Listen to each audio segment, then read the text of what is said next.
mission. Chalk in hand, he's on a mission, shaping dreams with precision. Hi, everyone. Welcome again to another Teacher Joseph podcast. Today, we're going to look at a news report which says that many Scottish people will be spending Christmas alone. Quite a dramatic headline, but it perhaps doesn't really reflect what we are all thinking. Let's go over and have a look now. And here it is. It says here, it'll be lonely this Christmas. And I'm just going to make this a full screen to see whether it makes it bigger for you. Let me just try to, oh, it seems I can't enlarge that. Well, let me just bring it up a little bit. Hopefully you can see this. It says, it'll be lonely this Christmas. Around 130,000 adults in Scotland will spend Christmas Day alone, shock figures reveal. The findings come from a new Salvation Army survey commissioned to highlight the growing numbers living and even dying on their own. All right, then we'll have a little look at that in a minute, just to see what they're trying to say. This is from the Daily Records. Chris Rea is also dead. There he is. Right, let's see. So 130,000 Scots will spend 25th on their own. Why is that an issue? I mean, we're all getting older.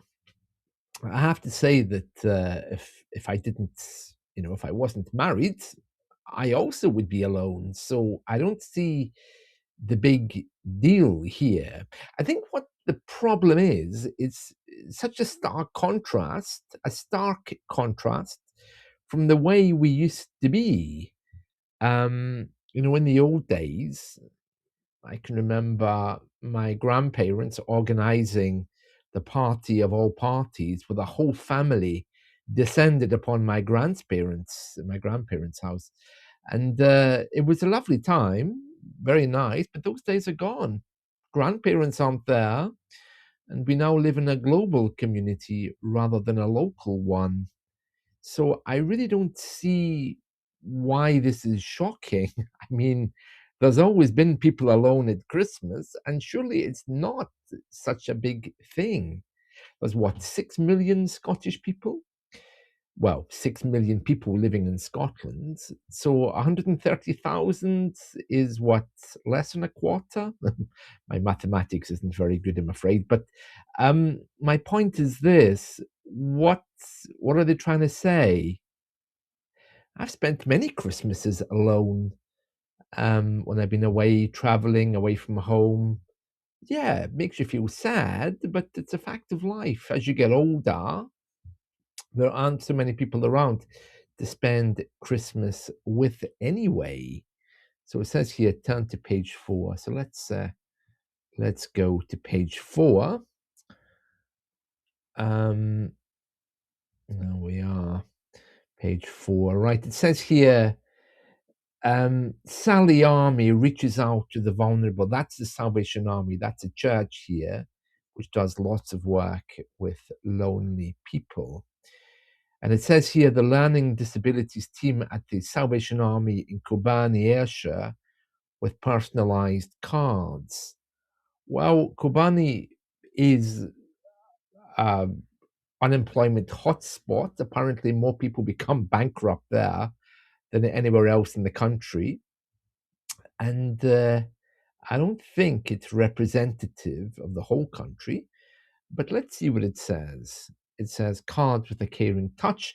A group of adults with learning disabilities are bringing festive cheer to people who would otherwise be alone on Christmas Day.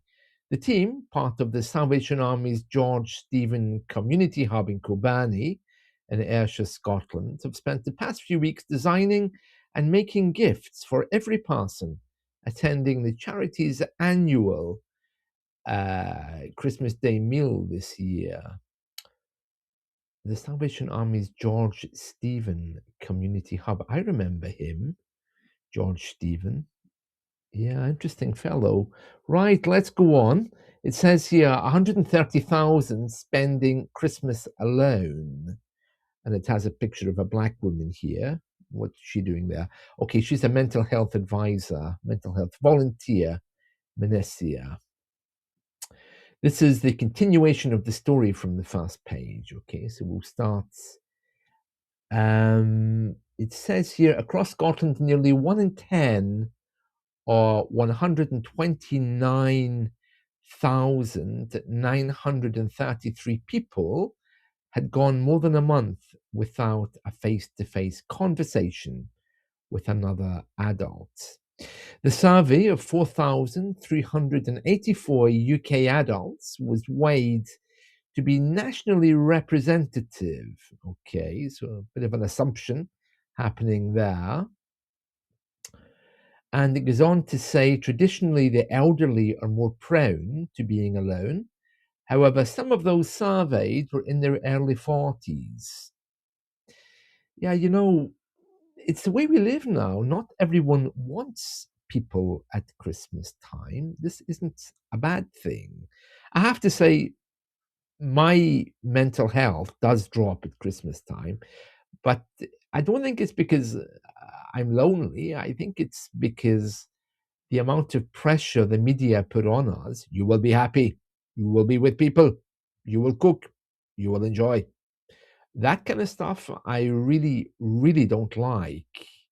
So that's what stresses me out. But the actual day, yeah, I'm glad to see it passing, but it's not that bad. I mean, I think as an adult, most of my Christmases have been alone, um, up until around 10 years ago, of course, after I married. But anyway, it says here, um, traditionally, the elderly are more prone to being alone. However, some of those surveyed were in their early 40s. The total numbers across the UK expecting to be alone at Christmas was 1.8 million. That's not a lot. I mean, 9 million people live in London alone, 6 million live in Scotland. That's right, there's more people who live in London than the whole of Scotland. So I don't really see this as a high number. I don't really see the point of this story. It says here, just reading on, the Salvation Army's network of 600 churches and community centres provides support, advice, and companionship. Well, yes and no. It also offers a befriending service for those on their own to find someone to share Christmas Day with.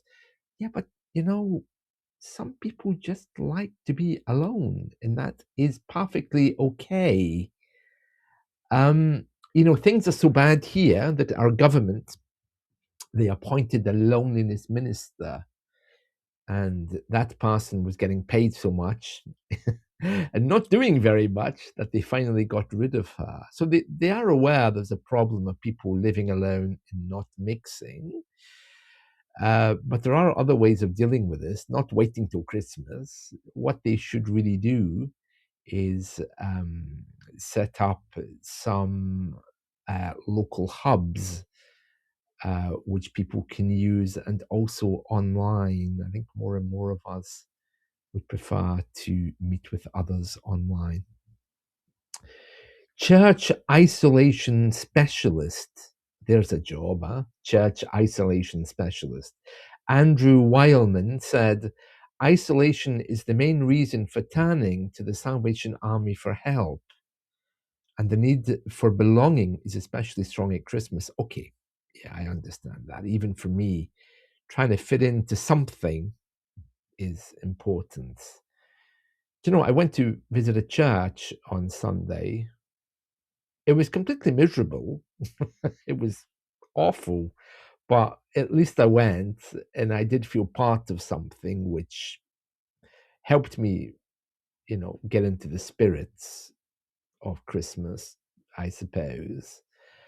Um, let's just read the next column here. Menissia, okay, this is the black woman. I'm on the third column, by the way, in case you need to see. Let me move my mouse. There we are. Menissia, a former nurse and UN coordinator. Menissia, a former nurse and UN coordinator from Namibia, arrived here. I guess that means Scotland. In 2020, she said, in my first year, I did try to make the other people in my accommodation gifts just to surprise them. People enjoyed them, but it was hard to create a real sense of harmony when everyone is so different. Minicia, she tells us, let's see, she volunteers with the Mental Health Foundation, and she says, sometimes you just need to reach out for support. A lot of people are lonely. That's true. That is true, certainly. I wouldn't mind someone knocking on the door at Christmas time that I knew. I mean, I don't want Minicia knocking on my door. No offense, Minicia, but I don't know who you are. But I wouldn't mind an old friend appearing. Anyone that's not family, frankly. The survey findings that follow research published in the Journal of the Royal Society of Medicine, estimating 8,000 to 9,000 people per year in the UK lie dead for a week or more before being discovered. Yeah, if you die, your cat will eat you to survive. Did you know that? Yeah, they have a dark side. The Christian group is laying on special events across the country to help those left alone over the festive period. And this report, in part, was from the church isolation specialist. That doesn't make any sense to me. People don't want church at Christmas time. They just want someone to talk to. Strange story, I have to say. It's kind of framed in a way which is saying, well, it's not okay to be alone at Christmas time, but whether you like it or not, that's the way we are. British people are very strange with this kind of thing. You know, we are not very social anyway. So if we want to be alone, just leave us alone.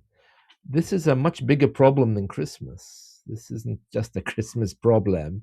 So you can't just look at it in terms of Christmas dinner.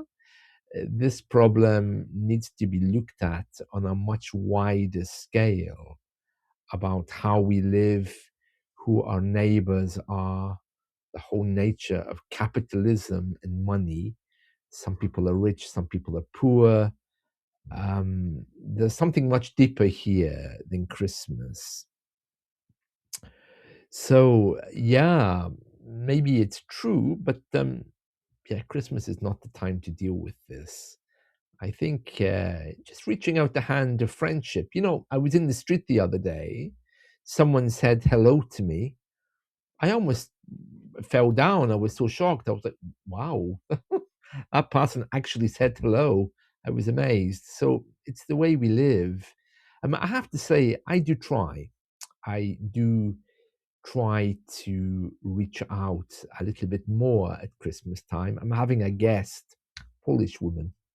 She's coming over on the 26th. I mean, she's not lonely. She has her own family, which is why she's not coming on the 25th. But yeah, I just try to, help make people feel at home. We don't just sit back and say, oh, help me, I'm lonely. We have to participate, which is something I mentioned earlier. Participation really is the key to anything we want to do. So there we are. That's the story about 130,000 people spending Christmas alone. That's not even a quarter of the Scottish population. And I'm more disturbed by this Salvation Army's George Stephen Community Hub. Yeah, I remember George Stephen, a lovely man. And when he died, the church created a center and named it in his honor It's called the George Stephen Community Hub. What's most worrying about this story is that I remember George Stephen. Am I that old? Really? Oh dear. Well, anyway, when I was a boy, he was a friend of, I think he was a friend of my grandparents. I'll need to ask someone about that. I don't have any relatives left to ask, but I'm sure during the war, he was raised in parts by my great grandparents. That's what I remember about him. But I'm still very disturbed that this is even a story. I mean, there's nothing wrong with being lonely, but there's a big difference between being lonely and being alone. And I think in the northern parts of the UK and the more rural part of England as well, there is a very big problem with isolation and the lack of available projects. But if there's one thing I really don't like, it's people telling me that I should be with others. It's a very difficult thing to handle this. Don't put me in a room of old people and ask me to play cards with them. That's not going to happen, you know? But yeah, that's the way it is. So whatever you're doing this Christmas, have a lovely time. I'll be back tomorrow doing some Christmas readings. I don't know what I'm going to read yet, but I'll tell you more about that tomorrow. Just some positive things, I suppose. Enjoy your day ahead if you are indeed starting your day, and see you tomorrow if it's the afternoon or evening. So, catch you all soon. Bye.